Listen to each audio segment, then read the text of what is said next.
Halo Happy Investor, bertemu kembali dengan NH Korindo Sekuritas. Kali ini kita akan membahas PT Wira Global Solusi Tbk atau kode sahamnya WGSA yang akan segera melantai di bursa. WGSA adalah perusahaan pembuat startup atau venture builder yang melalui hak kekayaan intelektual, perangkat lunak, sumber daya manusia, tenaga ahli, dan ekosistem. WGSA membangun lebih dari 10 startup per tahunnya dan memiliki 3 anak usaha terkendali.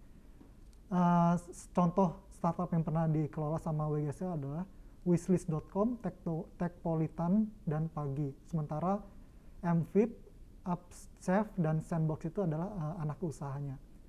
Perseroan juga melakukan monetisasi dengan membangun sebuah ekosistem bisnis yang mendukung pertumbuhan startup. Kegiatan usahanya WGSA yang pertama perdagangan besar atas dasar jasa, fee, atau kontrak. Yang kedua perdagangan besar komputer dan perlengkapan komputer. Dan yang ketiga perdagangan besar piranti lunak. Sementara kegiatan usaha penunjangnya WGSA adalah perdagangan produk dan jasa teknologi informasi, aktivitas pemrograman, dan aktivitas holding. Untuk IPO structure, WGSA akan menawarkan sebanyak 208.500.000 lembar saham dengan persentase IPO sebanyak 20% dari modal ditempatkan dan di store penuh setelah penawaran umum. Adapun nilai nominalnya adalah senilai Rp20 per lembar dan harga penawarannya dalam kisaran Rp125 hingga Rp140 per lembar. Nilai IPO dari ini kita bisa dapat nilai IPO senilai 29.190 juta. Metode IPO secara elektronik dan penjamin emisinya adalah Sinhan Sekuritas Indonesia.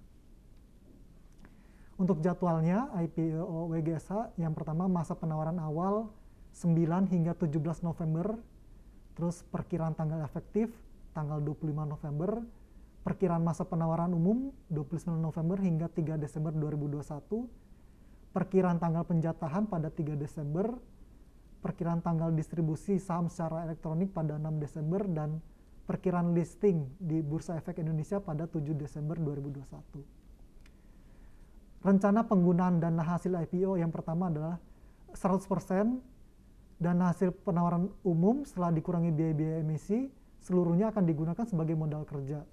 Adapun apabila dana hasil penawaran umum tersebut belum mencukupi, maka sumber lain adalah berasal dari pinjaman pihak ketiga atau dari dana internal.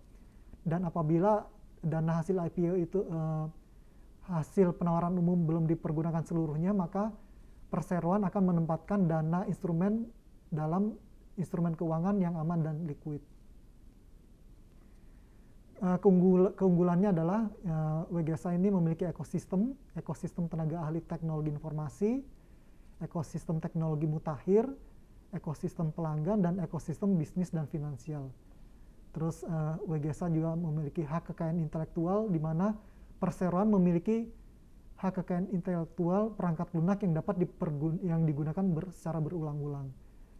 Haki ini juga dapat dikostumisasi dalam waktu yang relatif lebih cepat dengan melakukan riset dan pengembangan.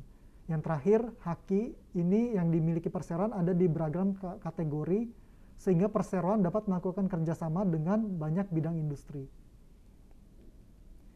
Resiko, terdapat sejumlah resiko yang utama resiko dari bisnis entitas anak, kemudian resiko usaha dari resiko SDM, resiko cyber security, dan resiko reputasi. Sementara dari resiko umum itu ada resiko perkembangan teknologi, pemogokan tenaga kerja, resiko persaingan usaha, resiko tuntutan atau gugatan hukum. Berikutnya resiko perekonomian dan resiko fluktuasi nilai tukar rupiah. Sementara untuk resiko bagi investor yang pertama adalah resiko fluktuasi harga saham, resiko likuiditas, dan resiko perseroan tidak dapat membagikan dividen. Untuk key financial highlight, jadi WGSA mencatatkan pendapatan usaha naik signifikan ya menjadi senilai 10 miliar pada selama 6 bulan pertama tahun ini. Kenaikan ini didorong oleh pendapatan jasa pemrograman senilai 9,2 miliar dalam periode yang sama dibanding pada 6 bulan pertama tahun ini dibanding periode sama tahun lalu yang sebelumnya nihil. Adapun kenaikan signifikan beban pokok pendapatan seiring adanya tambahan dari 3 entitas anaknya yang dikonsolidasikan sejak Maret 2021. Laba WGSH 6 bulan pertama tahun ini tumbuh 584% menjadi senilai 1,8 miliar, didukung juga oleh keuntungan penjualan aset dan penghasilan bunga yang tumbuh signifikan. Sementara total aset konsolidasi senilai 23,8 miliar meningkat signifikan dibanding akhir tahun 2020. Peningkatan ini didukung oleh kenaikan kas dan bank. Sementara total liabilitas naik menjadi 2,3 miliar disebabkan oleh peningkatan utang pajak. Demikian untuk presentasi emiten hari ini. Terima kasih.